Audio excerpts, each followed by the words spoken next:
Hello. All right, we're back because today I wanted to clear the air on not only what happened to me, but also on the true role of an empath healer.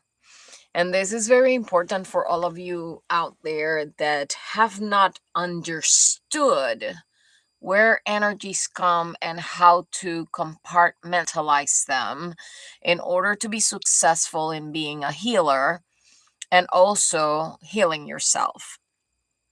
So with that said, if you're interested, just stay here. Like the video so I know you're present, or post a comment, ask a question. I'll be more than happy to answer. So we're gonna dig right in, and the reason why we're gonna dig right in, I want this to be a short. So as a healer, I understood how I was able to connect to energies.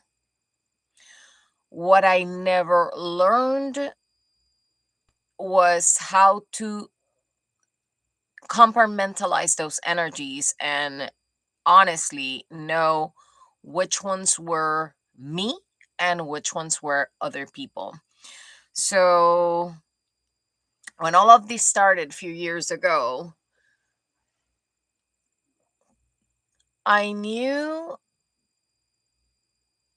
I was connected with an energy that needed to heal certain aspects of themselves, which the energy reflected to me as a mirror some of the wounding that I had to also heal myself.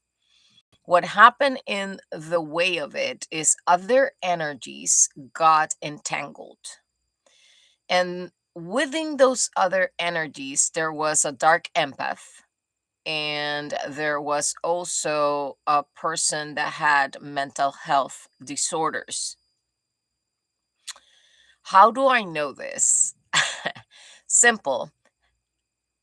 Being a healer, at times you absorb the energies of other people and you go through the conditions these other people have, like maybe if they have anger, if they are going through withdrawals, if they have addictions, if they have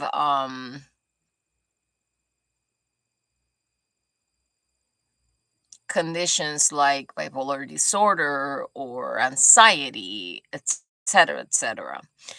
So when I started to not disassociate myself, but start to point out who carried what energy,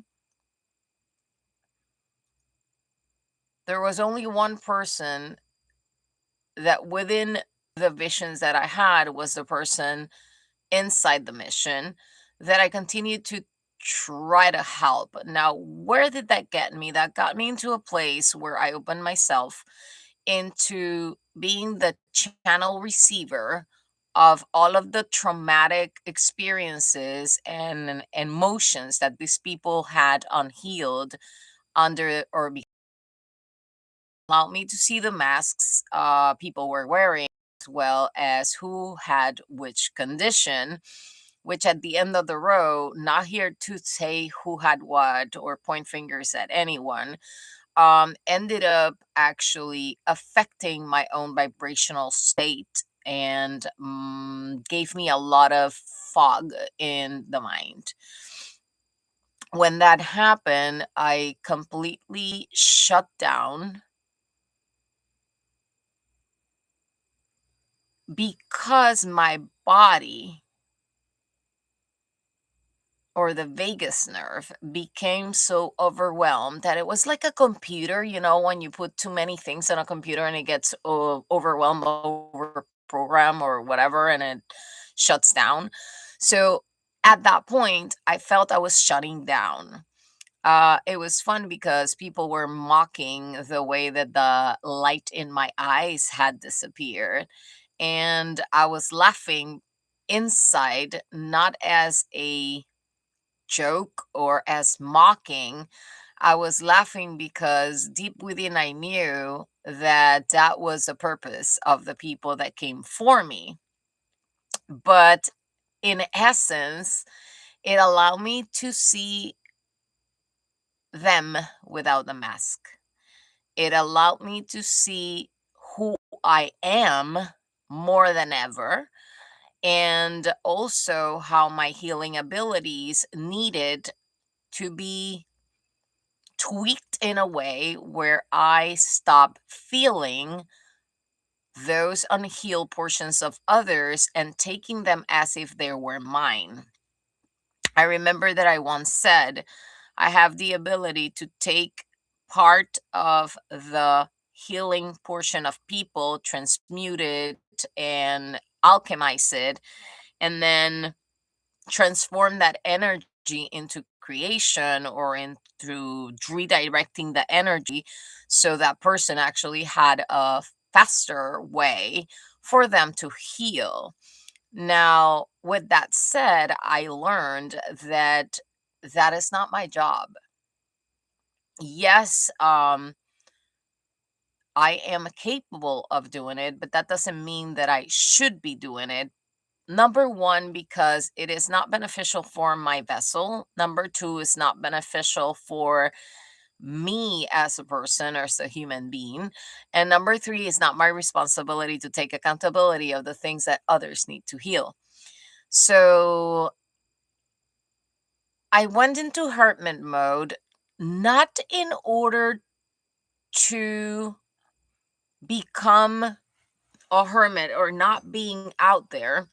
I became a hermit to understand more about me and my healing abilities, how I was connecting and channeling the Christic energies, as well as the energies from divine Mother Mary energy and stuff like that, and stop absorbing the energies of those people that actually didn't want to face their traumas, they didn't want to face their fears, acted like they were right and I guess I was wrong or things like that. So when that came into pass, I understood I was absorbing energies from other people that came into my body and my experience in form of different conditions. So what I started doing was, okay, let me pinpoint where is it coming from. Let me just close that energetic field, let me clear the path, let me do energetic cord cutting so the cords can be cut when they need to be cut, and also an energetic cord cleansing for those cords that are not supposed to be cut to be restored, transformed, transmuted, and alchemized. I was not too good with boundaries because I felt like I couldn't help people. So in a portion of the journey, I became a little bit spiritually egotistical, where I thought my truth was the real truth. And then I realized, hey, this is not me. Who acts like that? Who has this arrogance to them? Who has this boastful energy about them? And then I started understanding that I was not only being a channel and a sponge to others' reactions and actions, but also their character. At the moment that I realized that, obviously, the fog comes in and you need to detach yourself from these experiences so you stop caring what it is in yours. At times it takes me longer than others, not because I want to sit with the lingering sensation of their energies, but because I want to understand it so I can assist in platforms like this and maybe guide others into the way of passage from going from being in a certain space and then just transforming, transmuting, and alchemizing the energy so they can get out of that space. Now, at the beginning, these people were trying to make me feel like my sensitivity wasn't a gift but a burden. And I had the indoctrination of self sacrificing for others, which I understood it was something that was passed from generation to generation in my bloodline, that I needed to be the one that stopped it. So when you ground yourself and you start looking and opening the space for, um you continue to understand you are an empath, but not identify with the energy that's coming to you. It takes a while, it takes practice, it takes a lot of meditation, and it takes a lot of self awareness. And this is where we are today. For those out there that are empaths, if you do not know yourself and you're not aware of who you are as a healer, then you very quickly can go from 100 to 0, because your energy is going to be drained by others. What I want you to understand is that you have to release the sense of responsibility of having to take care of somebody else's healing, which was one of my biggest mistakes. And then the other one, that if you want to become a channel for these people or a guide for these people, then you cannot enable them, which was another cultural pattern that I had to break. Um, Mostly do not defend yourself. If you have a belief, if you have a way of expressing yourself and somebody is trying to trigger you because of it, if you engage in that, then obviously you're giving them the win. The win, not in because they're going to win the battle. This is a spiritual battle against ourselves. I'm not here fighting with anybody else and myself and my mind and my thoughts and my beliefs, right? And understanding my perception so I can actually allow myself to experience this lifetime without the need of attaching myself to energies that are not mine. So, sensitivity as a spiritual technology starts with a radar. We have an energetic field of us that can understand energies better than anybody else, because we're still connected with the divine source of frequency of Mother Mary's love, or Mother Gaia's um, grounding, or the wisdom of Sophia, the Christic energy, right? So we become mirrors, but we need to understand that we're a mirror and not a container. Why? Because a mirror reflects. And some of us at times, and I talk about the past because I understood where I stand now, instead of becoming only mirrors, we actually embody other people's traits. Not because we want to mimic them, that is not the case here.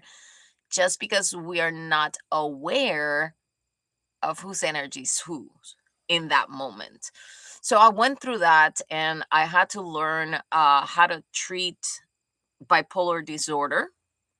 I had to learn how to treat panic attacks. I had to learn how to treat PTSD. I had to learn how to treat depression. And obviously, at this point, I know who has what.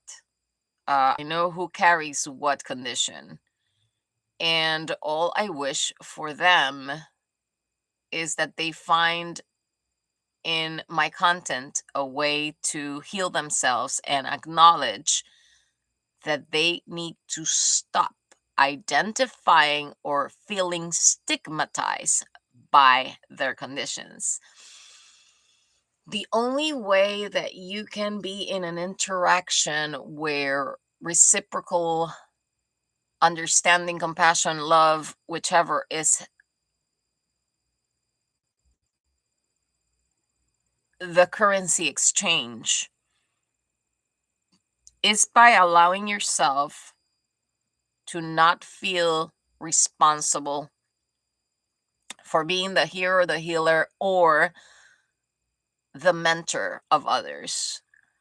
So that's why I started the community back. That's why I started doing these videos, because there's a lot of information that could be handy for healers out there, people that are going through, I don't know, the nervous system experiences that I went through, and absorbing versus transmuting the energy. So when you absorb the energy, you're taking on emotions that aren't yours, you're feeling drained, heavy, confused, and you lose your focus and your center, because you start focusing on them, feeling as you are the one helping hand that they need. Transmuting energy is totally different. You can witness the energy without actually merging it into your own experience. You can let it pass through your energetic field, and you actually can return it into a neutral wave that doesn't variate the frequency that you're vibrating in, by staying sovereign and understanding that speaking from the heart doesn't mean that I have to become the enabler, or any of us. Why do we take on others people's pain? It's probably because at a young age we didn't realize we were taking on burdens of those type of pains from family members, sisters, brothers, dad, mom, grandma, grandpa, etc., or people at school or whatever. So what happens is that we tend to trauma bond with people instead of actually understanding their projections and creating a free barrier where you don't identify yourself with what they're going through, but also can just become a listening ear without having to be affected. When you're a small child and you are responsible of the well-being of your grown-ups, you tend to think that you're responsible of the well-being of everybody around you. And that happens a lot. People take on themselves a lot of characters that are not theirs to embrace. Because we're here to find individuality, to find authenticity, to find the truth within our self love, which is unconditional love, and how to share it without actually becoming the victims, the martyrs, or the, I would say, one sided person that is the one that always is working with trying to help another but not taking care of themselves, and that's how we lose ourselves.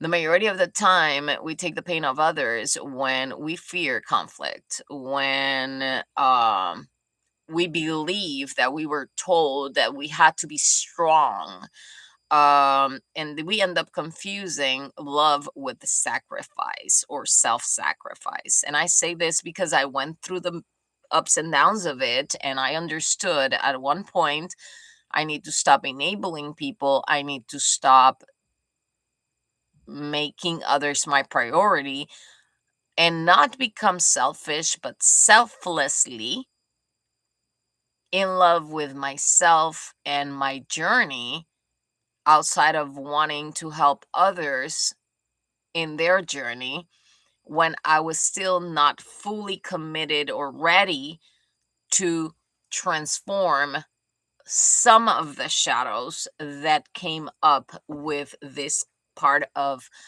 energy, I would say, interaction. So, how do you stop carrying things that are not yours? So, I discovered that I was not the one suffering of bipolar disorder. I was not the one suffering of depression. I was not the one suffering of a lot of conditions that came along. And what I did is I named them. Um,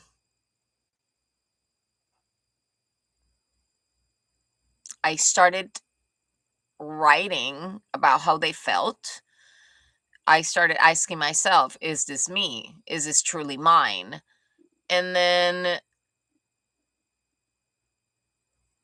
RTSing, not with ill intents on it, but just to bring balance to my true self. And with neutrality, return the baggage that others had bumped on me that wasn't mine to carry. So you can do grounding exercises. You can also learn how to close the leaks of energy that are going out from your aura, because your aura might be attacked too much. Like in my case, I had attacks left and right, left and right. It was like every day there was something different that they were attacking in order to make me feel not confident of who I was or what I was speaking of. So if you have old inner child wounds that come up, and like in my case, I already had healed a lot of them, but then I was feeling the energy of the other person that was not healed at all and was still living in the doom state of the, I would say, dark night of the soul. And then I relived the experience again, because in that moment it was too many attacks at once that didn't allow me to disassociate or discern how to separate those energies. So, how you transmute them, you can do breathing exercises. You can actually witness the event without merging it. You can actually, I would say, use compassion as alchemy, not feeling sorry for others. At times I like did feel sorry for the person that was going through all of these, but I stopped feeling sorry for myself. And I'm like, I'm not saying this because I want self-pity for myself. I said it because, hey, why am I giving to others that do not deserve my time, my energy, and my space, the time of day, when with facts I could see they didn't have my best interest at heart. So that's where it shook me. And I said, okay, these are not my energies. I am not this type of person. I am not the type of person of seeking revenge. I'm not the type of person of, I will say, get even or things like that. But I know someone was. They were selfish, egotistical, arrogant, and a type of person that if you do them wrong, they will definitely get back. So, whatever intentions I had at the beginning, which were pure and nice, were so misconstrued and so entangled by all this energetic, I will say, maze, that I preferred to leave everything at bay and just started journaling. And I used a platform like the YouTube post community post to start venting out how those emotions were feeling. Not because I identified myself with them, but because I knew someone would. And even if I wasn't directly assisting them, I knew that they would recognize themselves in the things that I was writing. And then eventually I can place emotional boundaries and energetic boundaries and time boundaries and even relationship boundaries, social media boundaries, anything that has a boundary on it. I started putting it on everything in my life, friends, family, work, everything. So,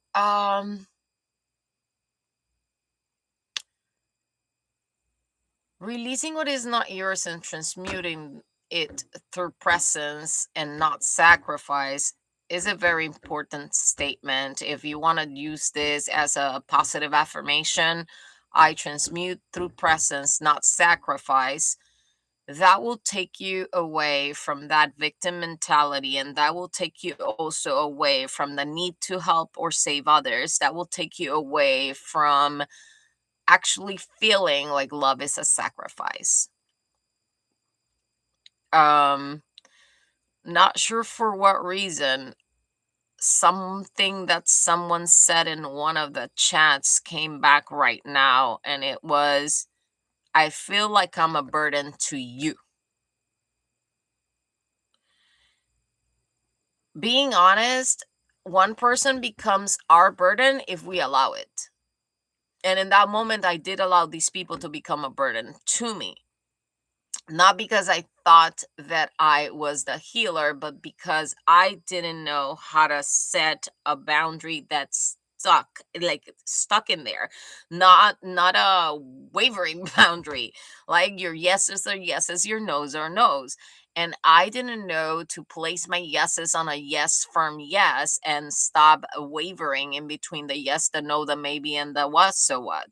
So that actually helped me a lot in remembering that I am a sensitive person to energies, that it is a gift that I have, and that also I have the responsibility of not using these gifts to expose others. But if I write about it, it's because your energy is intertwined with mine, because you made it your habit to either become present in my life in a certain way or another, or interact with my energy, and that allowed me that ability to actually be able to see behind the veil of the masks that you wore or anybody wore, as well as mine. The only mask that I think I wore at that time was, let's how can I explain it, the understanding mask. I acted like I was okay and I understood everyone, but deep within me, I wasn't understanding everything that and every energy, but I was actually learning how to not allow them to actually take over or control of my psyche or my energetic field. So there was a lot of people that use manipulative tactics, um not only about what I was eating or what I was not eating, or when I was working or when I was awake, or what I was doing for X and Y. Like, they found ways to actually try to make me doubt of every single thing, my mission, my vision, my work, my um my post, what I should or should not be doing in my free time and things like that. So when I come to sense out of it, like when I made sense out of it, I'm like, this is just typical narcissistic manipulation. I'm not saying the people were narcissists, some of them may have been, but I felt that there was a narcissistic dark empath in there that was not only feeding from my energy, but also profiting from my distortion. And when I started seeing that, I started understanding that the people that came to ask questions were asking questions to plant seeds of doubt in me that I didn't have, to plant doubt on my own spiritual abilities of being a true empath and actually a very intuitive person. At the end of the row, as I say, I know whose energy is what, and I know who's who. And I know why I was involved in this story. And I know exactly what I did right and what I did wrong. I took accountability for the parts that are my parts. I cannot take accountability for what they've done. I don't care about taking a responsibility or accountability of what others have done at this point in my life. I only care about being able to help other healers and empaths to understand this, because if from a young age mom had a mental health problem, or dad, and it was, let's say, bipolar disorder, and they never worked it out because they never went to the doctor or whatever, and you end up feeling those resonance, then maybe that specific condition is not yours. And if you know yourself enough, then you will understand, okay, this is not mine. This is from this person. And that takes a lot of observation.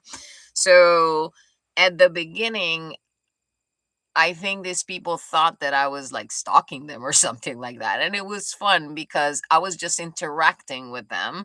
And then from a sudden, I went from a mutual interaction to a I'm a stalker or whatever. And that hit me hard. I'm like, okay, maybe the reason why they say I'm a stalker is because how can they reply to my stories if they're not stalking me? So who's the stalker? And then I started realizing, okay, I did engage with them and I did have that sympathy with them. I thought we were interacting until I realized that there was someone stalking my whole entire life, my whole entire social media, my friends, my family, and asking questions about me, I guess to have more ammo into maybe get into my psyche and try to twist the story. Now, as I said before, some people end up paying the consequences of it because there were people that were nice, but I also felt like they were playing two sides of the story. What I'm saying with this is when you're triangulated, one person is the one that acts like the friend, the other one is the one that knows what you're telling this person. So they will use that information to confuse you into thinking that all those accounts are the same person when they're different people trying to get at you so they can actually muffle your brain and get you out of character and make you lose control of yourself. What is sad about this picture is that even if they did it as a joke, or they did it to get even, or they did it for personal reasons to try to like make money or whatever, they have to be careful, because when we empaths discover whose energy is whose, and it goes back to sender, their life is gonna become the living hell that they made us live. So I'm not saying this as a way of saying that is my revenge. I don't take revenge. I leave it all in the hands of the universe, because no one is gonna get away with doing something that the universe is not gonna get them to pay. Rather, if it is on a personal level or on an economical level, whatever it is. And I'm not saying that was, I would say, I cannot say that I was not guilty of having been or made part of it, because I allowed it, right? So what I'm here is mostly to understand or make or help people understand when they're empaths, that there are many things that if you don't know about yourself, you're going to end up believing the hype. And when I say believing the hype, we're talking about if anyone wants to manipulate you, they want you to believe that you are who they say you are and not who you truly are. And at points of this journey, I may have shared with people that I've saw their masks, right? And that I was okay with it because I was not scared of them, but that may have become their biggest fear, that they could have been exposed or whatever. So I always keep it raw and truthful and honest, because there are things that I should and had take accountability for, but there are others that honestly shouldn't have happened and happened because of other people free will decision of acting the way they acted. So bottom line, we are empaths because we have a higher connection with energy. And an empath can go from being a light worker to a dark empath in 100 to 0 in less than 1 second. And the reason why is, if an empath is not trained on how to manage their energy and know themselves well enough, they're going to end up being the vessel that carries the leftovers of the drainage that these other people want you to take upon. And as the empath is on, let's say, the bottom side of things or the downside of things, the one that is actually feeding from their energy is right here. But when we as empaths regain our freaking power and actually discern whose energy is who, I don't want to be in the shoes of that other person at all, because they're not going to get a backslash from my mouth. But the universe is going to slap them in the face pretty bad. We've been in both sides. I cannot say I've never experienced that, because we have done things and we paid for it. But as empaths that work with divine energy and divine source, and we actually have this beautiful communication with the divine consciousness, as soon as we clear ourselves and we regain that power of knowing who we are, the rest is history. The rest is history, because unfortunately, the people that lived from your energy and from your authenticity, your creativity, and your work are going to crumble down, because they cannot copy or mirror energy as we actually expose it. The true divine love that we have is that one of a little kid that knows no evil. And yes, we have malice because we've been in places where if we didn't have malice, we couldn't survive. But that doesn't mean that we need to become the bullies that bully us. That doesn't mean that we need to become the ones that harm others. And I allowed these other energies to absorb me in such a way that I became the bully of the bullies. And I became the dark empath instead of continue in my true loving nature of unconditional love. So it is something that everybody goes through. But if you're an empath out there, just know that facing your shadows and facing yourself and taking accountability for the things that you've done, and knowing who you are and what are the things that you absorb from others, is the only thing that can separate you from living trapped in the matrix or actually live life at your fullest. Take care. Bye-bye.